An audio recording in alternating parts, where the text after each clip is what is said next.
The Congress of the Confederate States was the legislative body of the Confederate States of America, existing during the American Civil War between 1861 and 1865. Like the United States Congress, the Confederate Congress consisted of two houses, a Senate whose membership consisted of 2 senators from each state, and a House of Representatives, with members popularly elected by residents of the individual states. Sessions. Deputies from the first 7 states to secede from the Union: Alabama, Louisiana, Florida, Mississippi, Georgia, South Carolina and Texas, met at the Provisional Confederate Congress in Montgomery, Alabama, in 2 sessions in February through May 1861.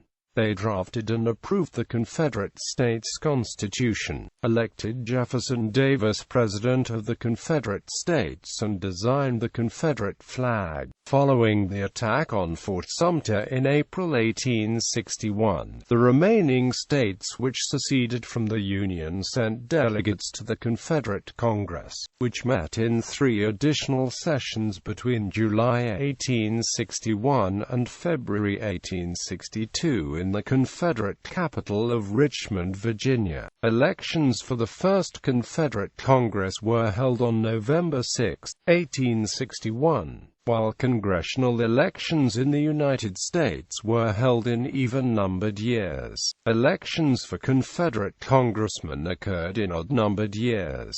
The first Confederate Congress met in 4 sessions in Richmond. Because of the defeat of the Confederacy in 1865, only 2 congressional elections were ever held. The Second Confederate Congress was selected in November 1863 but served only 1 year of its 2-year term. The final session of the Confederate Congress adjourned on March 18, 1865.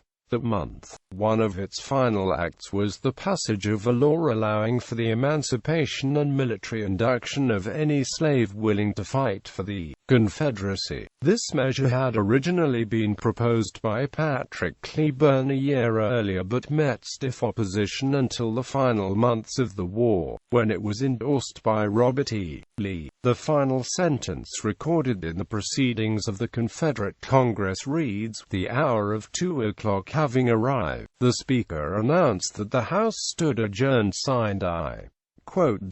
The Confederacy did not have political parties, but the Congress was dominated by former Democrats. While the 1863 elections had a low turnout, it threw out many secessionist and pro-Davis incumbents in favor of former Whigs. This weakened the administration's ability to get its policies through Congress. The Confederate Congress was sometimes unruly. The Journal clerk shot and killed the chief clerk, and Henry S. Foote was attacked with fists, a Bowie knife, a revolver and an umbrella. Legislation: the 20-Negro Law, the Partisan Ranger Act, the Bounty Law, apportionment and representation. The Confederate Congress had delegations from 13 states, territories and Indian tribes. The 12th and 13th stars on the Confederate banner were for Kentucky and Missouri. These states maintained full delegations in both the U.S. and C.S. Congresses throughout the war. Except for the 4 states west of the Mississippi River, all Confederate states' apportionment in the U.S. Congress was going to decline into the 1860s. In the Confederate Congress, all would have larger delegations than they had from the census of 1850, except South Carolina, which was equal, and Missouri, which declined by 1. The Confederate Congress maintained representation in Virginia, Tennessee, and Louisiana throughout its existence. Unlike the U.S. Congress, there was no requirement for a majority of the voters in 1860 to vote for representatives for them to be seated. From 1861 to 1863, Virginia, Tennessee, and Louisiana had U.S. representation.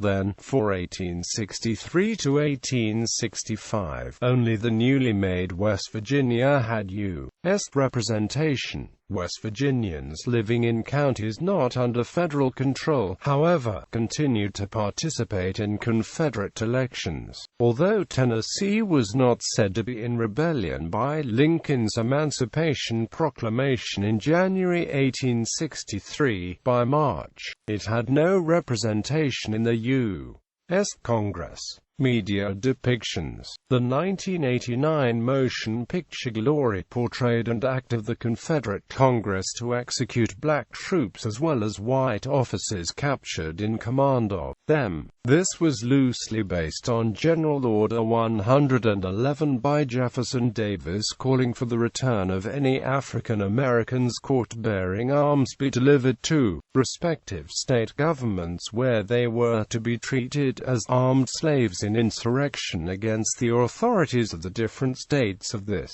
Confederacy, instead of being treated as prisoners of war. The same statement also called for similar penalties for white officers in command of black troops as well as execution of white officers serving under the command of Benjamin Butler as robbers and criminals deserving death. The last measure was due in part to Butler's General Order No. 28. The Confederate Congress fully endorsed Jefferson Davis's order in 1863, declaring that every white person, being a commissioned officer, or acting as such, who, during the present war, shall command negroes and mulattoes in arms against the Confederate States, or who shall arm, train, or organize, or prepare negroes and mulattoes for military service against the Confederate States, or who shall voluntarily aid negroes and mulattoes in any military enterprise, attack, or conflict in such service, shall be deemed as inciting servile insurrection, and shall, if captured, be put to death, or be otherwise punished at the discretion of the court.